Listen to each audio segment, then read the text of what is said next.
begin. So we are in our week number 2, nabanggit ko nga kanina, and module number 2 natin is about computing probability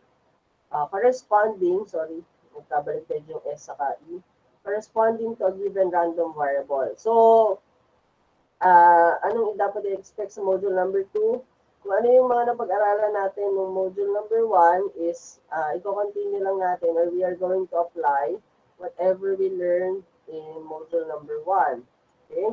So, these are the objectives for this module. First is to illustrate the mean and variance of a discrete random variable. And then secondly is to calculate the mean and variance of a discrete random variable. Actually, I added, aside from mean and variance, I also included the standard deviation. So let's begin discussing lesson number 1. So lesson number 1 is about illustrating mean and variance of discrete probability distribution. Review lang tayo saglit, no? Yung discrete probability distribution, ito yung table na ginawa natin na kung saan nandun yung probability or possible outcomes and then yung probability for each possible outcome. So, ang gagawin naman natin ngayon for this module is we are going to compute for the mean, the variance, and the standard deviation. So, for lesson number 1, we focus first on the solving the mean. Okay, so merong dalawang characteristics yung mean. So the mean is considered as a measure of the central location of a random variable. It is the weighted average of the values that random variable x can take with weights provided by the probability distribution. Then number 2, the expected value or mean value of a discrete random variable x can be computed by first multiplying each possible x value by the probability of observing that value and then adding the resulting quantities. Symbolically or mathematically represented, ito yung ating formula. Ayan. Okay? Sige, para mas maintindihan natin, proceed tayo sa example. So discrete probability distribution consists of the values a random variable can assume and the corresponding probabilities.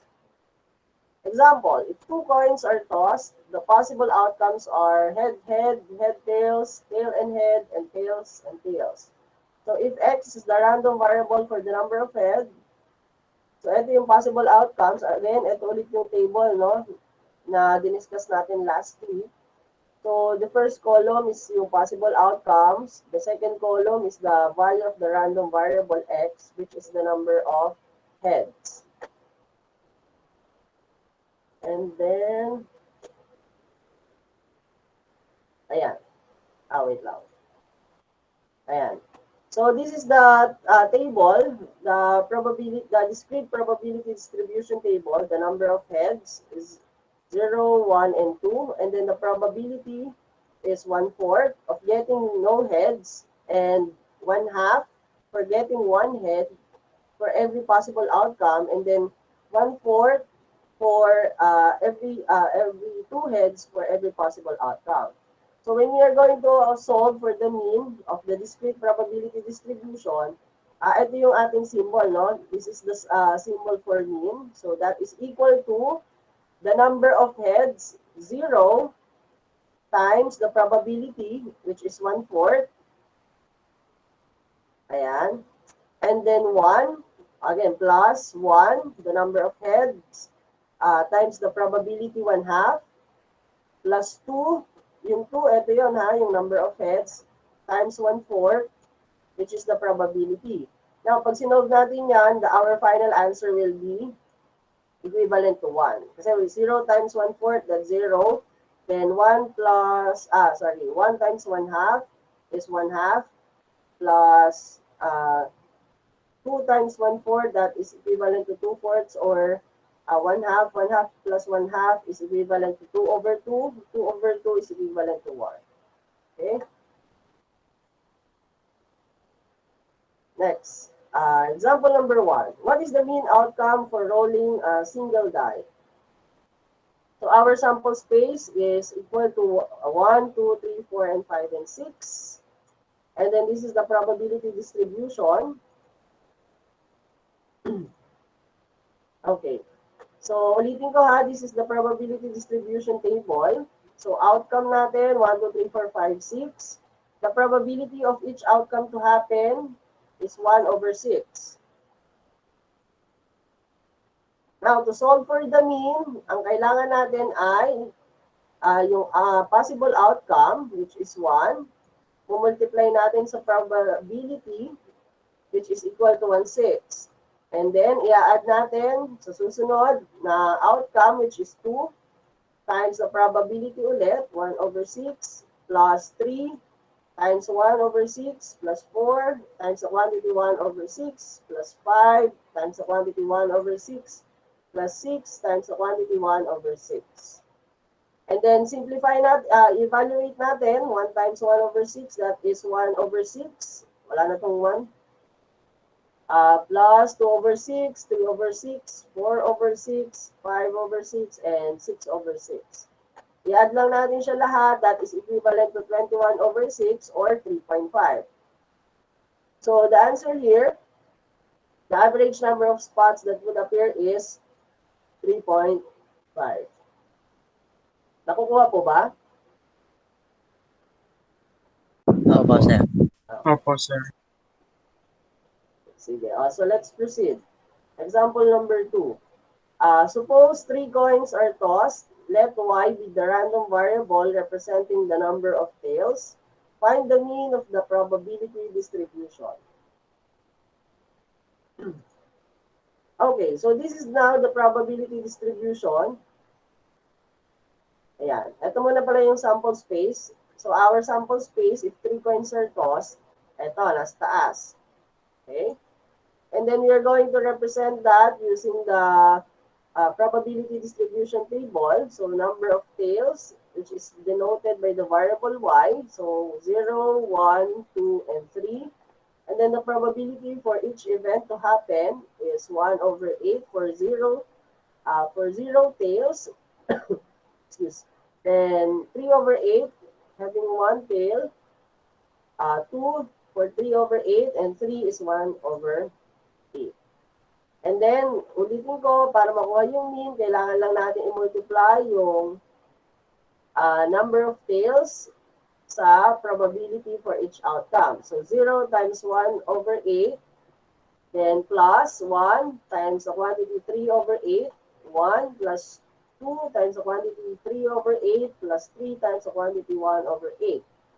So, 0 times 1 over 8, that is 0. 1 times 3 over 8, that's 3 over 8. 2 times 3 over 8, that is equivalent to 6 over 8. Then 3 times 1, 8 is equal to 3 over 8. Then i-add lang natin siya lahat. 9, 10, 11, 12, 12 over 8, or that is equivalent to 1.5.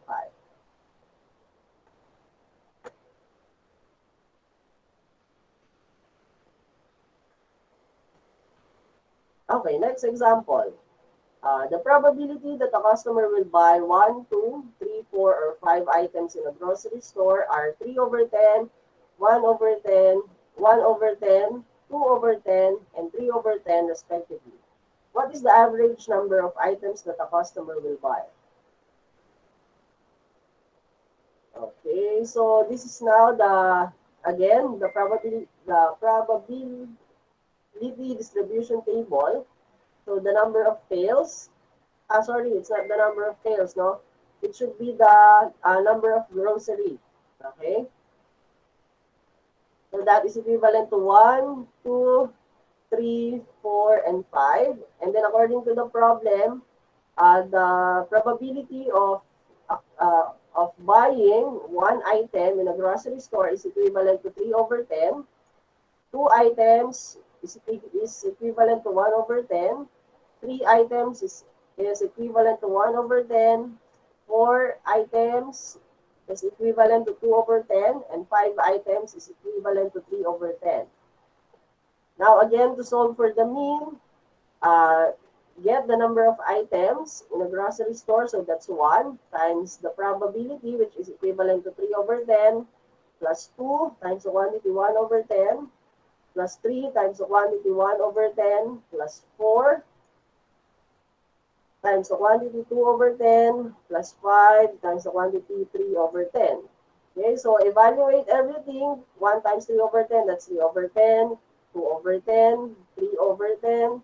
4 times 2 over 10, that is 8 over 10. Then 5 times 3 over 10, that is equivalent to 15 over 10. So that will give us an answer of 31 over 10 or equivalent to 3.1. So the average number of items that the customer will buy is 3.1.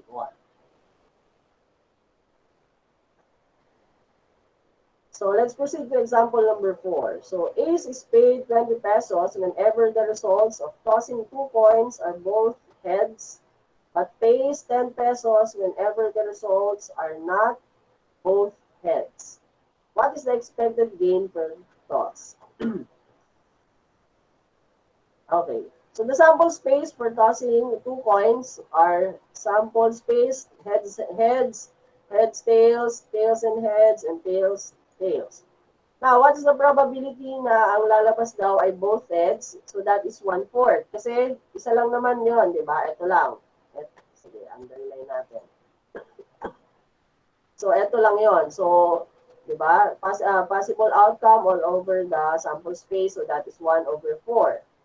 Now, the probability of not both heads, ilan yung probability na kung saan lalabas ay hindi parehas na heads. So, bilangin lang natin, excluded na yung heads and heads. So, 1, 2, and 3. So, that is equivalent to 3/4. Okay? Ayan yung probability natin. Now, to represent that, X, so, try mag-add down ng 20 pesos every time na ang lalabas ay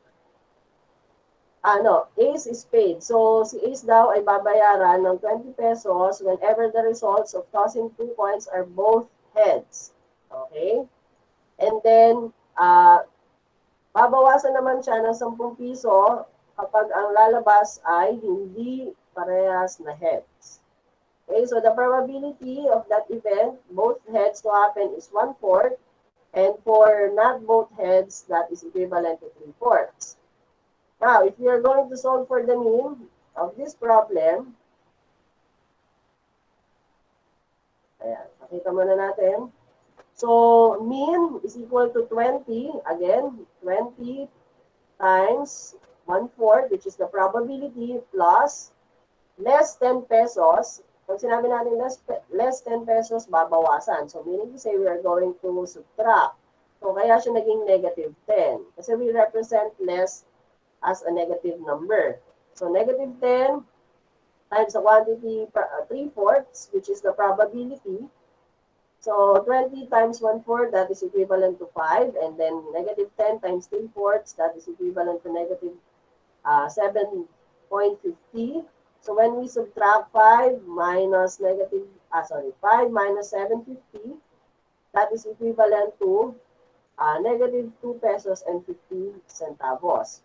So meaning to say, Ace would lose 2 pesos and 50 centavos per toss. Nakuha po ba? Opo, sir.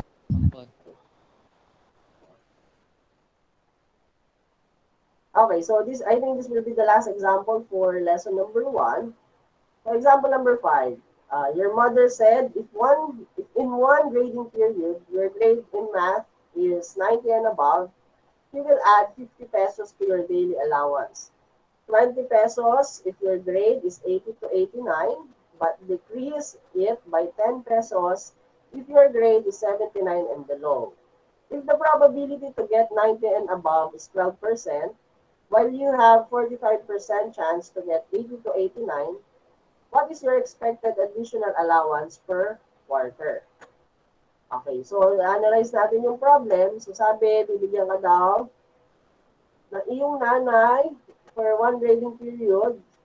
Depende sa grade mo sa math. Kapag nakakuha ka daw ng 90 and above, magdadagdag siya ng 50 pesos to your daily allowance. 20 pesos naman kapag ang grade na nakuha mo ay between 80 to 89. Pero babawasan ka niya ng 10 pesos kapag ang grade mo daw ay 79 and below. So, if the probability, binigay na dito yung probability na makakakuha ka ng 90 and above is 12%, habang 45% naman yung chance na makakuha ka ng 80 to 89, what is your expected additional allowance per quarter? So, yun yung kailangan natin hanapin. So, pag ginamitan natin or ni-represent natin using the table, so X, so may additional 50 pesos pag 90 pesos, 90 and above, additional 20 pesos pag 80 to 89, less 10 pesos, o ito na naman tayo sa less 10 pesos, no? So it's minus or it's negative. So less 10 pesos kapag 79 and below. Now, the probability for each event to happen, given that if you get 90 and above, 12% yung probability na makakakuha ka niyan. So, 12% or equivalent to 0.12 when you converted it into decimal form. Then 20 pesos, 80 to 89, that's 45%. So 0.45. Then less 10 pesos, since kailangan, di ba, tandaan natin na kailangan yung probability ng isang event ay mag-total ng 100%. So since meron na tayong given sa 50 pesos additional, sa 20 pesos additional, alamin natin yung probability nung sa less 10 pesos, which is getting a grade of 79 and below. So, kailangan natin subtract yung 100% sa sum ng 12% and 45%. So, 100% minus 12 plus 45, that will give us 57. So, that is equivalent to 43% or 0.43. So, yung probability mo na makakuha ka ng 79 and below ay 43%. Okay? Now, for getting the mean, ayan. So, mean is equal to 50 times 0.12, which is the probability, no, of that event to happen, plus 20 times 0.45 plus less 10 pesos, so that's negative 10 times 0.43. So evaluate this part, 50 times 0.12, that is equivalent to 6. 20 times 0.45, that is equivalent to 9. And negative 10 times 0.43, that is equivalent to negative 4.3. Again, evaluate everything, 6 plus 9 plus negative 4.3. That will give us an answer of 10.7, or since we are talking about money, the expected additional allowance per quarter is 10 pesos and 70 centavos. Kuha po ba? Opo, sir. Excuse. So, may questions ba regarding lesson number 1 for solving the mean?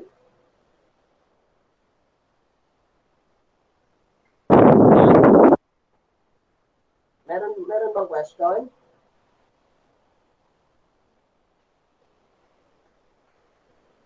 Hello?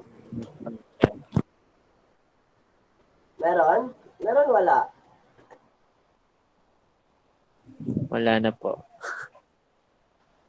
Sigurado kayo, ha? Sige. So, magpo-proceed na ako sa lesson number 2 kung wala nang questions regarding lesson number 1.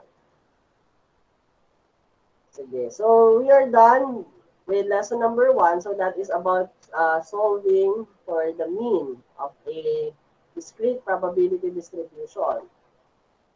Now, we move on to solving the variance and standard deviation of a discrete probability distribution. Okay, so these are the formulas for the variance and standard deviation of the probability distribution. So for variance of a discrete probability distribution, ito yung ating symbol. So that is variance is equal to the summation of x squared times probability of x minus the mean squared. Okay, tandaan natin itong symbol na to, ha, that's mean. And then the formula for the standard deviation is, ito naman yung ating symbol for standard deviation, that is equivalent to the square root of the summation of x squared times the probability of x minus the mean squared. So where x is the value of the random variable, p of x is equal to the probability of the random variable x, and u, not u, uh, this symbol is equal to mean of the probability distribution. Sige, apply natin siya sa problem.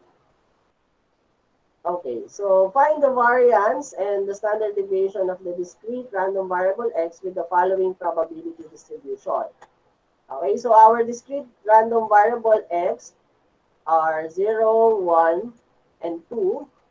Then the probability for that, for each event to happen is 1/4 for 0, 1, half for 1, and 1/4 for 2.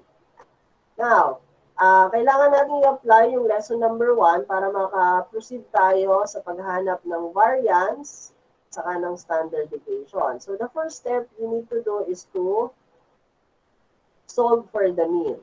Okay? So, gamitin natin yung formula ng mean. So, mean is equal to 0 times 1/4 plus 1 times 1/2 plus 2 times 1/4. Then that will give us a mean of 1. And then after that, you need to solve for the variance. Since you already have the value of the mean. So, paano yung sa variance naman? So, in solving the variance, we are going to use the formula. Kasi pag in-interpret natin yung formula, medyo mahirap, no? Gagawin na lang natin is papasimplihin natin. So, i-apply lang natin yung formula for solving the mean. However, yung discrete random variable, gagawin lang natin squared. Pansinin natin dito, yung 0, nalagyan natin ng squared, times 1/4, plus yung 1, nilagyan natin ng squared, so times 1/2, plus 2 squared times 1/4. Then, minus our mean, di ba? The value of this is 1, base dito. Base dito, ayan. So, our mean for this given problem is 1 raised to 2 or 1 squared. Okay? And then evaluate natin. 0 squared is equivalent to 0. 0 times 1/4 is 0. So 1 squared is 1 times 1/2. That's 1/2. 2 squared is equivalent to 4 times 1/4. That is equivalent to 4 over 4. So minus 1 squared is equivalent to 1. So our variance is equivalent to 0.5. Okay, pansinin natin ha, naka-color-coded yan. Nakuha po ba yung process sa pag-solve ng variance? Opo, sir. Okay. Basta tatandaan nyo, lalagyan lang natin ng squared value yung discrete random variable. Okay. Sa pagkuha naman ng standard deviation, number 3 dapat yan. Solve for the standard deviation, madali lang to. Kukuhanin lang natin yung value ng variance, which is 0.5, and then kuhanin lang natin yung square root nun, yun na yung magiging standard deviation natin. So our standard deviation, after getting the value of variance, which is 0.5, get the square root of 0.5, and that will give us an answer of 0.71. Kuha po ba? Opo, sir. Okay. So let's proceed to example number 2. Example number 2. Solve the variance and standard deviation for rolling a single die. Ayan. So our discrete random variable or the possible outcomes are the following. 1, 2, 3, 4, 5, 6. Okay?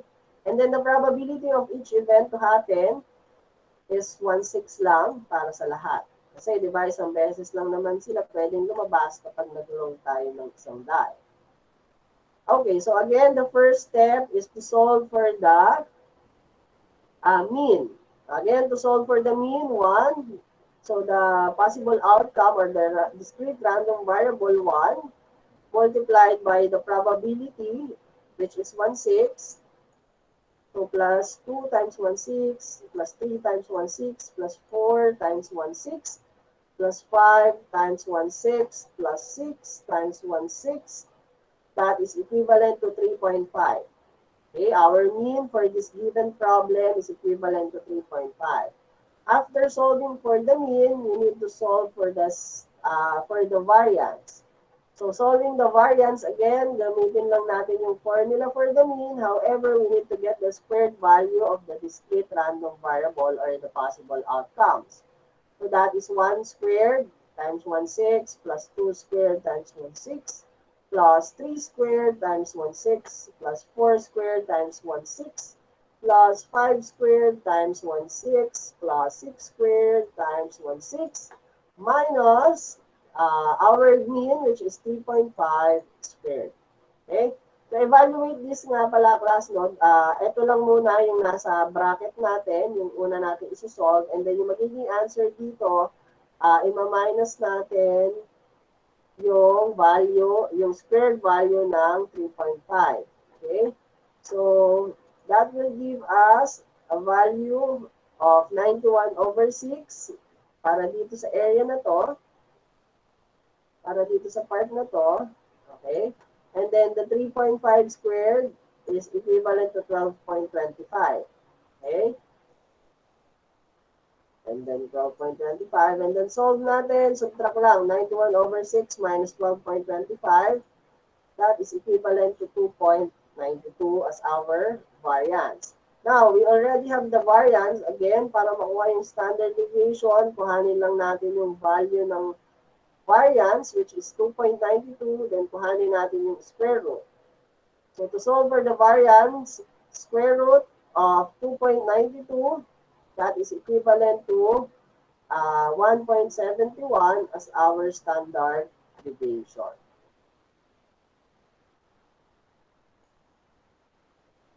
Okay, so let's proceed to example number 3. The number of items sold per day at a retail store with its corresponding probabilities is shown in the table. Find the variance and standard deviation of the probability distribution. So this is the table. So number of items sold, that is equivalent to 19, 20, 21, 22, 23. Then the probability of each event to happen is 0.20, 0.20 for 20, 21 is 0.30, 0.20 for 22, and 0.10 for 23. Or kapag change natin siya into percentage form, that's 20%, 25%, 30%, 20%, and 10%. Okay? Again, the first step is to solve for the mean. So that is 19 times 0.20 plus 20 times 0.20 plus 21 times 0.30 plus 22 times 0.20 plus 23 times 0.10. That will give us the mean value of 20.8. Ayan, nauna yung variance ko. Wait lang. Ayan, okay. Now, to solve for the variance, again, kuhanin lang natin yung formula for the mean, and then alagyan natin ng squared value yung discrete random variable. So 19 squared times 0.20 plus 20 squared times 0.20, 21 squared times 0.30, 22 squared times 0.20, 23 squared times 0.10. Get the sum. Then subtract the squared value of the mean, which is 20.8 squared. That is equivalent to our variance, which is 1.56. Again, to solve for the standard deviation, just get the value of our variance and get the square root value. So 1.56, get the square root value. So square root of 1.56, that is equivalent to 1.25.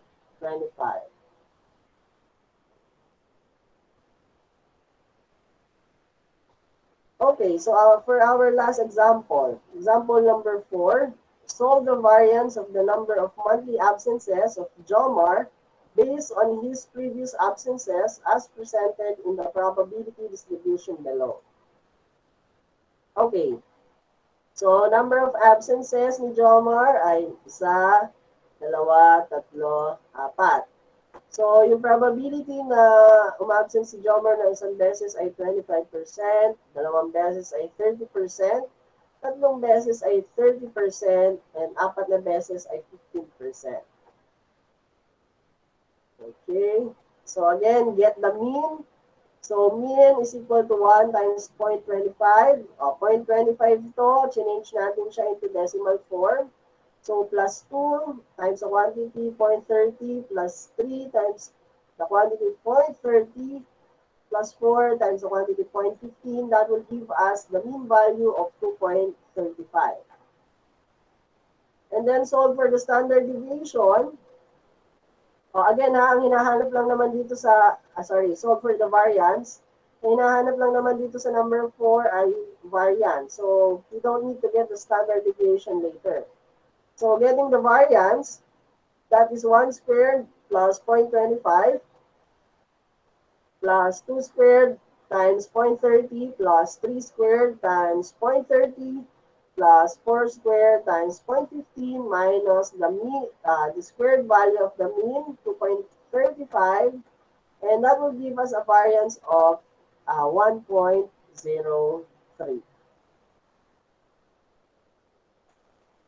Okay, so these are my references for this lesson or for this module. And